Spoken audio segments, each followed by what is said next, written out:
On débute une nouvelle série, Un lieu des histoires. Cette semaine, Anne-Laure Marie et Nicolas Meyer nous emmènent découvrir Walphes, une commune du Bas-Rhin située non loin d'Obernai. On y trouve, vous allez le voir, des passionnés de colombage.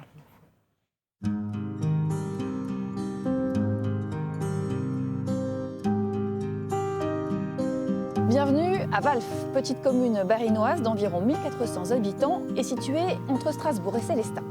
Et pour ce premier épisode d'Un lieu des histoires, nous avons posé notre caméra rue Meyer pour vous raconter l'histoire de ces colombages. Ils ont vu défiler des rois, des empereurs, des chars d'assaut, 300 ans de petites et grandes histoires.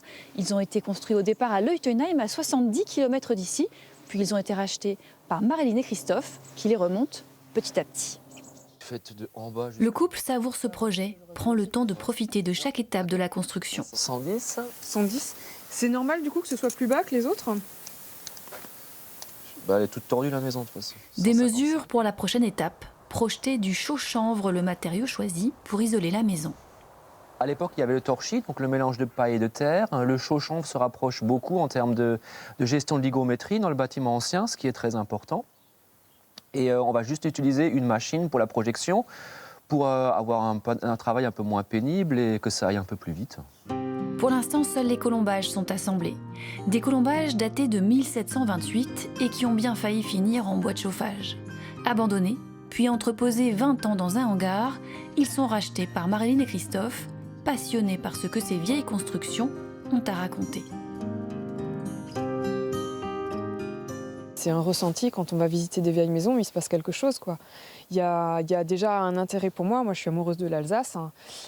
Pour moi, la protection du patrimoine, c'est quelque chose de super important.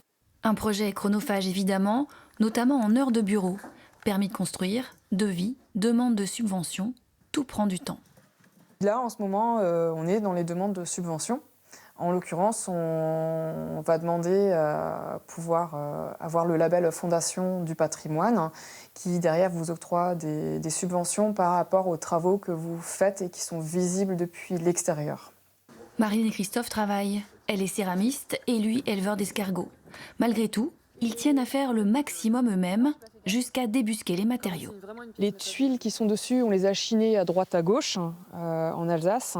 Il faut savoir qu'il y a certaines tuiles qui sont encore plus anciennes que la maison. C'est des tuiles Biberschwanz, donc dites queue de castor en alsacien. Cette maison est destinée à devenir un gîte pour baigner les touristes dans une ambiance typique de la région. Et dans le regard de Marilyn et Christophe, un peu de fierté du travail accompli. Quand je vois ça, je me dis c'est quand même incroyable en partant d'un tas de bois comme on a pu le voir et finir avec une maison qui est saine, qui est d'époque, qui est remontée comme ça, c'est assez impressionnant. Ils aiment à dire qu'ils se donnent jusqu'en 2028 pour la terminer, pour qu'elle fête dignement ses 300 printemps. Une belle aventure qui a inspiré un article sur le blog des Vogel père et fils. Passionnés d'histoire, ils fourmillent d'anecdotes sur leur village, mais pour les connaître, il faut attendre demain.